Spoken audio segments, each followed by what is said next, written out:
Brian, there's been a lot of activity there. It took hours and hours just last night for them to get a warrant. I'm wondering if the crime scene has wrapped up, if there's still activity there?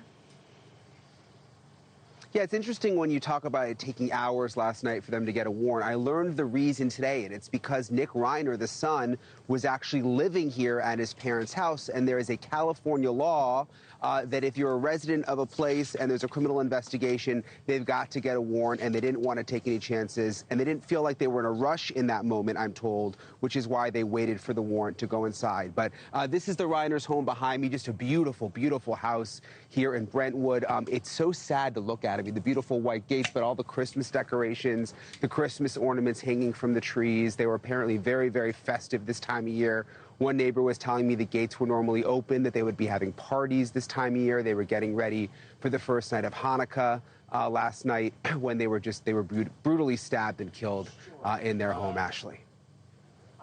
So, Brian, you had a chance to speak with a former FBI agent today, but not just any FBI agent, someone who actually lives in the neighborhood and was on scene. When did that agent get on scene? What did the agent tell you?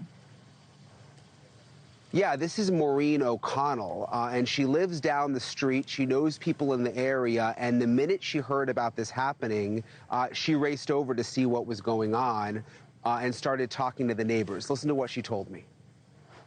I asked him what he had heard that happened, and he said both Rob Reiner and his wife have both passed away. And initial reportings were that one had passed away, but not the other. And so he said, no, now it's both. And, you know, unfortunately, that turned out to be true.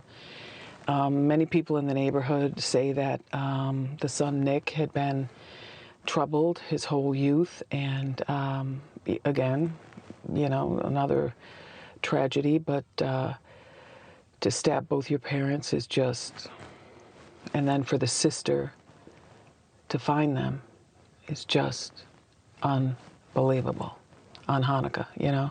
Mm. And the sister, does she live right there? She lives right across the street. Yeah, she was explaining to me that the sister lives close by, was concerned, came to check on her parents, and is actually the one who made that discovery. And amid all of that commotion outside the house, she was telling me that celebrities started showing up. Larry David, Albert Brooks, Billy Crystal, who was one of Rob Reiner's best friends. They all arrived here and were just in a panic, Ashleigh, when they realized what had happened. So there was some confusion earlier today because the LAPD said that their son Nick was being held on $4 million bail, which sounded weird given that this is a double murder, if he was being held on murder charges, and then they flipped. What was the story behind the bail confusion? Yeah, and there was concern here in the neighborhood when that first came out, because while $4 million might sound like a lot, you know, he could possibly have those financial resources. But it turns out they backtracked. It was no longer a $4 million bond. We were then told that the bond was set at zero, so there was no chance of him getting out. And we have learned through TMZ reporting tonight that he is apparently on suicide watch right now. I would not be the least bit surprised about that, given that he's had such mental health issues in the past, apparently drug addiction, and then what he's accused of. I mean, good God, if this is true. All right, so the other question I have for you is what's next? I mean, he's booked, but he's not charged yet. There's some official work that still needs to be done. What's the next step in this process for Nick Reiner?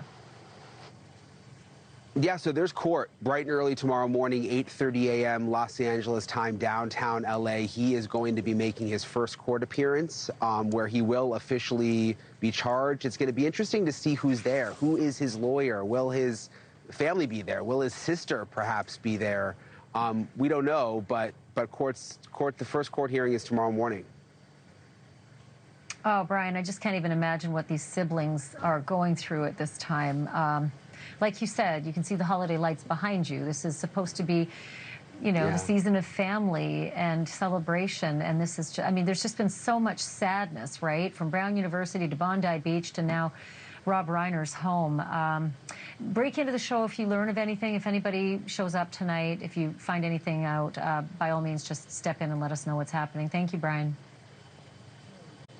Thanks, Ash. Thank you for watching. Subscribe below and download our NewsNation app right now on your phone, and you will get fact-based, unbiased news for all Americans.